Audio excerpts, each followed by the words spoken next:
ಹೆಂಗೆ ಆ ಚಿಕ್ಕ ವಯಸ್ಸಿನಲ್ಲಿ ಹೆಂಗೆ ಗೊತ್ತಾಯಿತು? ಯೂಶಲಿ ಅಪ್ಪ ಅಮ್ಮಂದ್ರ ಪಾಕೆಟ್ ಮನಿಗೆ ಎಲ್ಲರೂ ಕಾಯ್ತಿರ್ತಾರೆ. ನೀವು ನೋಡಿದ್ರೆ ನನ್ನ ಕೈಯಲ್ಲಿ ನಾನೇ ಟಿ ವಿ ತೊಗೋತೀನಿ, ನಾನೇ ಕಂಪ್ಯೂಟರ್ ತೊಗೋತೀನಿ ಅಂತ. ಕರೆಕ್ಟ್. ಸೊ ಯಾಕಾಯಿತು ಅಂತ ನನಗೆ ಯೋಚನೆ ಬರ್ತಾ ಇಲ್ಲ. ಬಟ್ ಎರಡು ವಿಷಯ ನಾನು ನೋಡಬೇಕಾದ್ರೆ, ಒಂದು ಅದೇ ಅಪ್ಪ ಆ ಥರ ಹೇಳಿದಾಗ there is no option that ಪೇರೆಂಟ್ಸಿಂದ ಬರೋದಿಲ್ಲ ಅಂತೇಳಿ ಆದಾಗ I did not give up. ಅಂದರೆ ಹಠ ಇತ್ತು ಮೋಸ್ಟ್ಲಿ, ಅದೊಂದು ಇರಬಹುದು. ಸೆಕೆಂಡ್, ನಾನು ಸಣ್ಣದಿರುವಾಗಿಲ್ಲ, 5ನೇ ಕ್ಲಾಸ್ ಆದಮೇಲೆ ನಂದು ಉಪನಯನ ಅಂತ ಮಾಡ್ತಾರೆ ಬ್ರಾಹ್ಮಿನ್ಸ್ಗೆ. ಅದಾದಮೇಲೆ ನಾನು ಈ ವೇದಪಾಠ ಶಿಬಿರಗಳಿಗೆ ಹೋಗ್ತಾಯಿದ್ದೆ, ಏಪ್ರಿಲ್ ಮೇ ರಜದಲ್ಲಿ. ಸೊ ಅಲ್ಲಿ ನಮಗೆ ಬೆಳಿಗ್ಗೆ 5 ಗಂಟೆಗೆ ಎದ್ದು ವಿಷ್ಣು ಸಹಸ್ರನಾಮ ಮತ್ತು ನಮ್ಮದೇ ಬಟ್ಟೆ ನಾವೇ ಒಕ್ಕೊಳ್ಬೇಕು, ನಮ್ಮದು ಎಲ್ಲ ಕೆಲಸ ನಾವೇ ಮಾಡಬೇಕಿತ್ತು. ಪ್ಲಸ್ ಆ ವಾತಾವರಣ ಹೇಗಿತ್ತು ಅಂತ ಹೇಳಿದ್ರೆ ತುಂಬ ಕಷ್ಟ. ಯಾರೇ ಅಂದರೆ ಬೆಳಿಗ್ಗೆ 5 ಗಂಟೆಗೆ ತಣ್ಣೀರಲ್ಲಿ ಸ್ನಾನ, ಅದು ನಾವೇ ಬಾವಿಯಿಂದ ನೀರು ಸೇದ್ಕೊಂಡು ತಲೆ ಮೇಲೆ ಹೊಯ್ಕೋಬೇಕು. ಅದಾಗಿ ಫಸ್ಟ್ ಆಫ್ ಆಲ್ 5 ಗಂಟೆಗೆ ಹೇಳೋದಿದ್ರೆ ಆವಾಗ ಕಷ್ಟ. ಮತ್ತು ವಿಷ್ಣು ಸಹಸ್ರನಾಮ ಪಠಣ, ವೇದ, ಅದಾದಮೇಲೆ ಪುನಃ ನಾವೆಲ್ಲ ಸೀನಿಯರ್ಸ್ ಆದಮೇಲೆ ನಾವೇ ಬೇರೆ ಮಕ್ಕಳಿಗೆಲ್ಲ ಬೆಳೆಸಬೇಕು, ಅದಾದಮೇಲೆ ನಾವು ಊಟ ಮಾಡಬೇಕು. ಸೊ ಒಂದು ಅಡುಗೆ ಮಾಡೋದು ಮತ್ತು ಬೇರೆಯವರಿಗೆ ಹೆಲ್ಪ್ ಮಾಡೋದು, ಆ ವಾತಾವರಣದಲ್ಲಿ ತುಂಬ ಒಂದು 4-5 ಸರ್ತಿ ಹೋಗಿದ್ದೀನಿ ನಾನು ಆ ಶಿಬಿರಗಳಿಗೆ, ಪ್ರತಿ ಅಕ್ಟೋಬರಲ್ಲಿ ಕೂಡ ಮತ್ತು ಇದರಲ್ಲಿ. ಸೊ ತುಂಬ ಕಷ್ಟ ಇತ್ತು. ಈಗ ನೋಡಿದರೆ ಮನೆಯ ಕಂಫರ್ಟ್ಗೆ ಕಂಪೇರ್ ಮಾಡಿದರೆ ಅಲ್ಲಿರೋದಕ್ಕೂ, ಬಟ್ ಅಲ್ಲಿ ಒಂಥರ ಮಜಾ ಇತ್ತು. ಅಂದರೆ we use to enjoy it. So if I look back, ನನಗೆ ಹೆಚ್ಚಾಗಿ ಆ ಫಿಯರ್ ಬರೋದಿಲ್ಲ, ಅದೆಲ್ಲ ಕಡಿಮೆ ಆಗಿದೆ. ಯಾಕೆ ಅಂತ ಹೇಳಿದರೆ ಆ moment has made me build that grit, ಅಥವಾ ಒಂದು ಎಲ್ಲಿ ಕೂಡ ಬದುಕಬಹುದು ಅನ್ನೋದು. So probably it made me more independent. ಅಲ್ಲಿ ನಾವೇ ಇರಬೇಕಾಗಿತ್ತು, ನಮ್ಮದೇ ಚಾಪೆ ನಾವೇ ಹಾಕೋಬೇಕು ನೆಲದಲ್ಲಿ.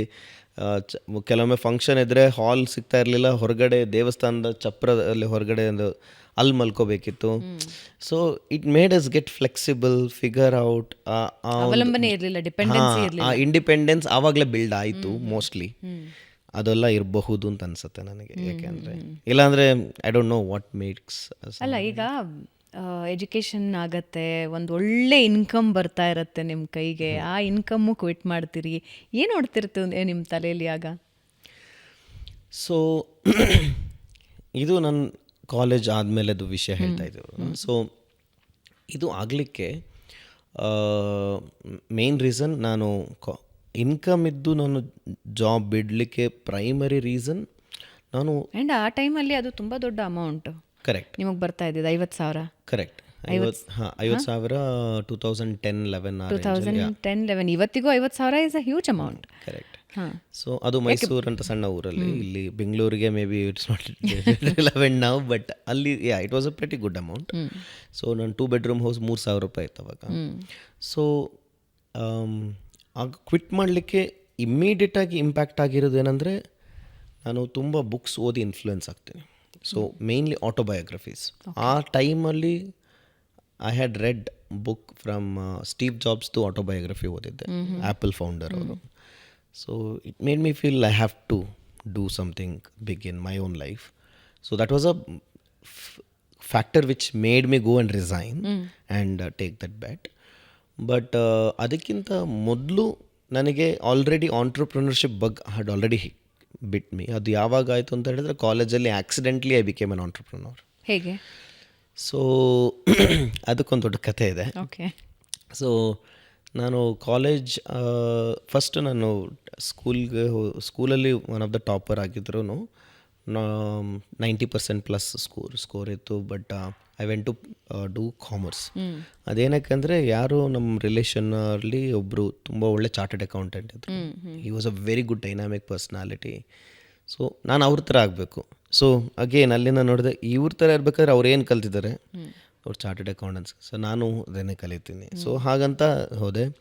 ಆಳ್ವಾಸಲ್ಲಿ 2 ವರ್ಷ 100% ಫ್ರೀ ಎಜುಕೇಷನ್ ಮೋಹನ್ ಆಳ್ವ ಅವರು ಕೇಳಿದ್ರು ಯಾಕೆ ಸೈನ್ಸ್ ತೊಗೊಳ್ಳಿಲ್ಲ ಅಂತ. But I was very clear, science ಬೇಡ, ನನಗೆ ಚಾರ್ಟೆಡ್ ಅಕೌಂಟೆಂಟ್ ಹೋಗಬೇಕು. ಸೊ ಹೋದೆ. ಅದು ಮಾಡೋಕ್ಕೆ ಸ್ಟಾರ್ಟ್ ಮಾಡಿದಾಗ ನಾನು ಓದ್ತಾ ಇದ್ದೆ ತುಂಬ. So I got introduce to MBA ಅಂತ ಕಾನ್ಸೆಪ್ಟ್. ಅಷ್ಟರವರೆಗೆ ಗೊತ್ತಿರಲಿಲ್ಲ MBA, IIT ಅಂದರೆ ಏನು ಅಂತ ಗೊತ್ತಿರಲಿಲ್ಲ, ಸಣ್ಣ ಊರಲ್ಲಿದ್ವಿ. ಸೊ ಅದೆಲ್ಲ I started exploring stock market ಬಗ್ಗೆ ಎಲ್ಲ ಅರ್ಥ ಆಯಿತು. ಸೊ ಅದೇನಾಯಿತು ಅಂದರೆ ಐ ಸ್ಟಾರ್ಟೆಡ್ ಗೆಟಿಂಗ್ ಇಂಟ್ರೆಸ್ಟ್. ಈಗ ಸ್ವಲ್ಪ ದ್ವಂದ್ವ, should I do chartered accounts, should I do MBA, ಆ ಥರ ಎಲ್ಲ ಅನ್ನಿಸೋಕ್ಕೆ ಶುರುವಾಯಿತು. ಸೊ ಆಗ ಡಿಗ್ರಿಗೆ ಅಂತ ಕಾಲೇಜಿಗೆ ಇದಕ್ಕೆ ಬಂದೆ, ಮಂಗಳೂರಿಗೆ ಬಂದೆ. SDM ಅಲ್ಲಿ ನಾನು BBA ತೊಗೊಂಡೆ. So my thought was BBA ಮಾಡಿದರೆ MBAನೂ ಮಾಡ್ಬೋದು, ಈಚೆ CAನೂ ಮಾಡ್ಬೋದು. ಸೊ ಫಸ್ಟ್ ಇಯರಲ್ಲಿ CA ಎಕ್ಸಾಮ್ ಕ್ಲಿಯರ್ ಮಾಡಿ ಚಾರ್ಟರ್ಡ್ ಅಕೌಂಟೆನ್ಸಿ ಅಂಡರ್ ಕೆಲಸ ಮಾಡೋಕ್ಕೆ ಸ್ಟಾರ್ಟ್ ಮಾಡಿದೆ. ಚಾರ್ಟರ್ಡ್ ಅಕೌಂಟೆಂಟ್ ಅಂಡರ್ ಕೆಲಸ ಮಾಡಿದಾಗ ನನಗೆ ಆ್ಯಕ್ಚುಯಲ್ CA ಆದಮೇಲೆ ಏನು ಮಾಡ್ತಾರೆ ಅಂತ ಕಾಣಿಸಿತ್ತು. ಅಕೌಂಟಿಂಗ್ ಕೆಲಸ ಇಟ್ ವಾಸ್, ನಿಜ ಹೇಳ್ಬೇಕಾದ್ರೆ ನನ್ನ ನೇಚರ್ಗೆ ಇಟ್ ವಾಸ್ ನಾಟ್ ರೈಟ್. ತುಂಬ ನೋಡೋದಲ್ಲಿ ಅಕೌಂಟ್ ಲೆಕ್ಕ ಮಾಡೋದು ಆಚೆ ಈಚೆ. I was good at mathematics, but ಅಕೌಂಟಿಂಗಲ್ಲಿ ತುಂಬ ರಿಪಿಟೇಟಿವ್ ಕೆಲಸ ಇತ್ತು. ಸೊ ದ್ಯಾಟ್ ವಾಸ್ ವೆರಿ ಸಾಕಾಯ್ತು. ಅಂದ್ರೆ ಇದು ಲೈಫ್ ಲಾಂಗ್ ಇದು ನಂಗೆ ಮಾಡೋಕ್ಕೆ ಇಷ್ಟ ಇಲ್ಲ ಅಂತ ಅನ್ಸಕ್ಕೆ ಶುರುವಾಯಿತು. ಸೊ ಆವಾಗ ಪುನಃ ಅದೊಂದು ರಿಯಾಲಿಟಿ ಹಿಟ್ ಆಯಿತು. ಕರೆಕ್ಟ್. ಸೊ ಆವಾಗ ಸ್ಟಾಕ್ ಮಾರ್ಕೆಟ್ ಬಗ್ಗೆನೂ ಇಂಟ್ರೆಸ್ಟ್ ಇತ್ತು ತುಂಬ. ಸೊ ನಮ್ಮ ಅಪ್ಪನ ಹತ್ರ ಒಂದು 50,000 ರೂಪಾಯಿ ಹಿಸ್ ಲೈಫ್ ಟೈಮ್ ಸೇವಿಂಗ್ಸ್ ಥರ ಇತ್ತು. ಸೊ ಅದು ಕರ್ನಾಟಕ ಬ್ಯಾಂಕ್, ಮಂಗಳೂರಿನವರೆಲ್ಲ ಕರ್ನಾಟಕ ಬ್ಯಾಂಕಲ್ಲೇ ಸ್ಟಾಕಲ್ಲೇ ಹಾಕಿರ್ತಾಯಿದ್ರು. ಸೊ ಅವ್ರನ್ನ ಕನ್ವಿನ್ಸ್ ಮಾಡಿ 17 ವರ್ಷಕ್ಕೆ ನನಗೆ 17 ಆಗಿತ್ತಷ್ಟೇ, ಡ್ರೈವಿಂಗ್ ಲೈಸೆನ್ಸು ಅಥವಾ ಬೆನಿ ಅದರ್ ID ಕಾರ್ಡ್ ಬರೋ ಮೊದಲು ನನ್ನ ಹತ್ರ ಪ್ಯಾನ್ ಕಾರ್ಡ್ ಮಾಡಿಸ್ಕೊಂಡು ಡಿಮ್ಯಾಟ್ ಅಕೌಂಟ್ ಮಾಡಿಸಿ ಅವ್ರ ಹತ್ರ ಹೇಗೋ ಒಪ್ಸಿ, I don't know how he agreed. ಇವಾಗ ನೋಡಿದ್ರೆ gave me that life savings of his 50,000 rupees. This is first 17 ಇರ್ಬೇಕಾದ್ರೆ, ನಾನು 17 ಇರ್ಬೇಕಾದ್ರೆ. ಸೊ ಅದು ತೊಗೊಂಡು I started investing in stock market. Demat account ಅಲ್ಲ, ಅಪೋಲೋ ಸುಂದೂರಿ ಅಂತ ಒಂದು, ಆವಾಗ ಝಿರೋದಾಲ ಇರಲಿಲ್ಲ.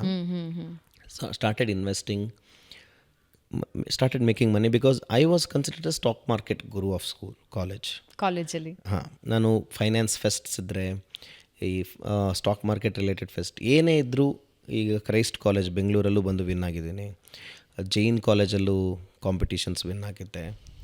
ಅಕ್ರಾಸ್ ಕರ್ನಾಟಕ ಎಲ್ಲಿ ಹೋದಾಗಲೂ I to win competitions left right centre. So ಅದೊಂಥರ ಸ್ಕೂಲ್ ಲೆವೆಲಲ್ಲಿ, ಕಾಲೇಜ್ ಲೆವೆಲಲ್ಲಿ you are a guru. Okay.